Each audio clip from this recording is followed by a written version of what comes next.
एक हरे भरे जंगल में एक छोटा सा खरगोश रहता था। उसका नाम था बोलू। बोलू बहुत तेज दौड़ता था, इतना तेज कि जंगल के सारे जानवर उसे हवा का राजा कहते थे। पर एक समस्या थी, बोलू थोड़ा घमंडी हो गया था। वह अक्सर कहता, कोई मुझे हरा ही नहीं सकता। कभी कभी वह कछुए को चिढ़ाता, कभी गिलहरी पर हंसता और कभी पक्षियों से कहता, तुम उड़ लो पर दौड़ में मैं ही जीतूंगा। एक दिन जंगल में एक नया जानवर आया, एक शांत, सौम्य और बुद्धिमान लोमड़ी का बच्चा। उसका नाम था फिन्नी। फिन्नी धीरे चलता था, ज्यादा बात नहीं करता था, लेकिन उसकी आंखें चमकती थी, जैसे वह सब समझता हो। बोलू ने उसे देखते ही हंसते हुए कहा, अरे धीमे कदमों वाले, जंगल में स्वागत है, लेकिन यहाँ तेज होना बहुत जरूरी है, समझे?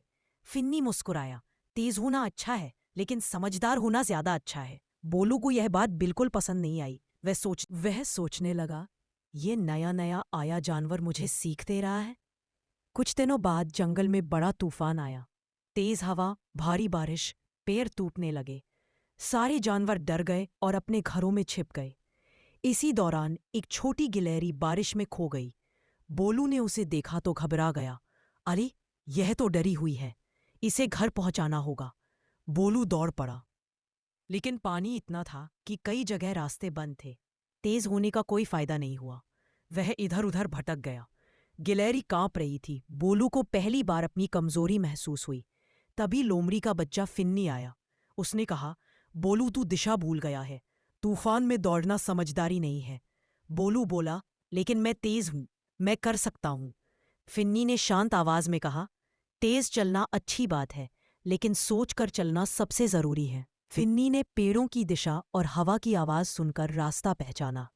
फिर उसने गिलहरी को अपनी पूंछ के नीचे छिपाया और बोलू से कहा, तू मेरे पीछे पीछे चल, जल्दी नहीं, समझदारी से। दोनों धीरे धीरे सावधानी से आगे बढ़े और आखिरकार गिलहरी को उसके परिवार तक पहुंचा दिया। गिलहरी की मां ने आंसू भरी आंखों से कहा, धन्यवाद फिन्नी, और धन्यवाद बोलू।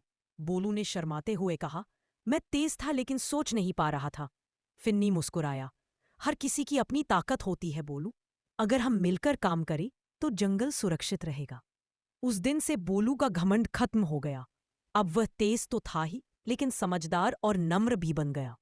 कहानी की सीख, तेज होना अच्छी बात है, लेकिन समझदार और विनम्र होना ज्यादा जरूरी है।